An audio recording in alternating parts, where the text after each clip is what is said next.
Hey, what's up, everybody? True Boxing here. Thank you for coming back to Get Hit with the Truth. Today, I want to discuss the recap from the Showtime card that took place on Saturday. I believe it was May 15th, and you had a triple header.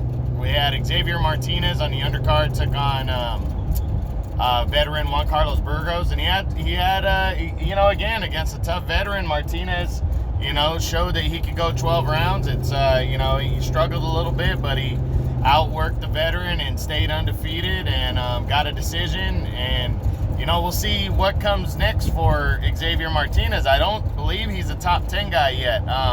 To be honest, against guys like Claudio Marrero and Juan Carlos Burgos, my opinion, he should be doing better against them if he wants to be on the upper level. But, hey, he's getting the wins. He's got to grind hard to get them, but he's getting the wins. And, we'll see what comes next for the youngster. Excuse me. So, got a lot to learn, but we'll see what happens. Okay, in the co-feature, Danny Roman took on, I keep forgetting the guy's name. He was a veteran guy, but Roman got a clean decision. The guy was a tough guy. He fought hard against Roman, but Roman got it clean, one-sided decision. I think this fight, he knew he was fighting on a co-feature and he needed to look better than he had in his previous two fights, where I believe he was overlooking Akhmed Alayev a little bit, and I also believe he definitely was overlooking Juan Carlos Payano last September. So he got a nice clean win here. Danny Roman stays focused and moving forward. We'll be doing a what's next on him later in the week, so stay tuned for that. But the main event was a big one. Luis Nery, undefeated, taking on Brandon Figueroa, undefeated. The WBA regular and the WBC super bantamweight titles at 122 pounds were on the line, and it was a good fight. It really was. These two guys were chucking from the beginning. But Brandon Figueroa doesn't use his height. He likes to slug it out. So that was costing him. It costed him, but if he could take the punches and wear his opponent down as he did, then it's a good thing. But, I wish he would use his height a little bit more. But, against Luis Nery, only his second fight at 122, and I said it after the first one, I thought he might be a little too small for 122 pounds, just a little bit.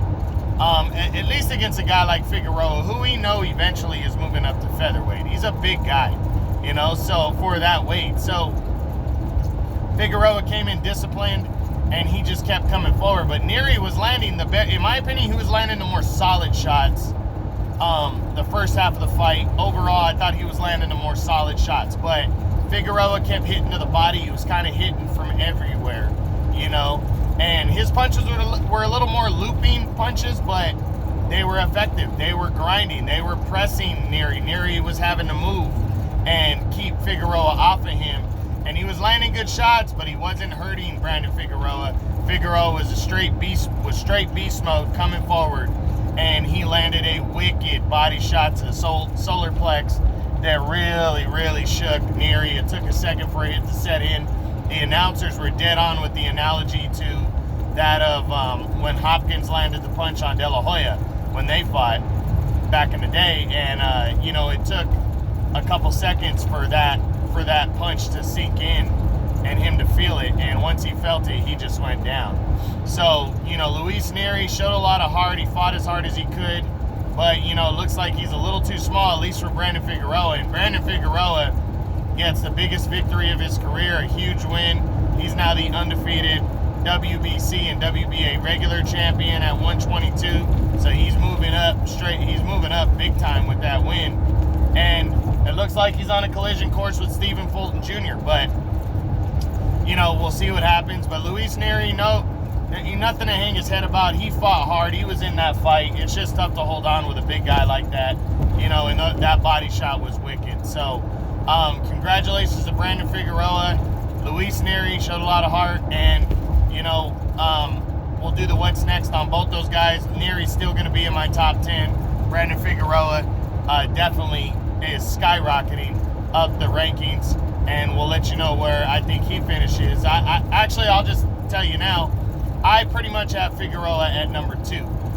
Prior to Nery, he hadn't really beaten anybody significant. And I think the fact that he has a secondary belt in the WBA belt, and now he holds a WBC belt. Number 2 is fitting because Nery is a 2-division champ, right? Number 2 is fitting for him. And I wouldn't put him number 1 because Akhmad Aliyev beat Daniel Rahman, who was the number 1 at the time, and he beat him for 2 belts. And he also stopped Ryosuke Iwasa. It was an early stoppage, but he was on his way to beating another top 10 guy in Iwasa. So I not narrowly, I have him by a little bit. I have Akhmad Aliyev ahead of Brandon Figueroa. That's just me. You could argue either direction, but that's just me.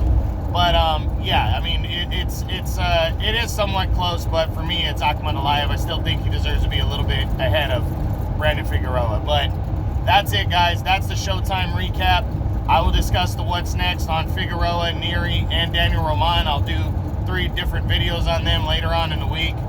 But make sure to go back and watch this fight. This is a good little slugfest right here. These guys went at it as we expected. It was a good fight, and I'm happy that I got all 3 fights right. I'm happy about that, especially the main event, So that's it, guys. Hope you enjoyed it. True Boxing, you've been hit with the truth.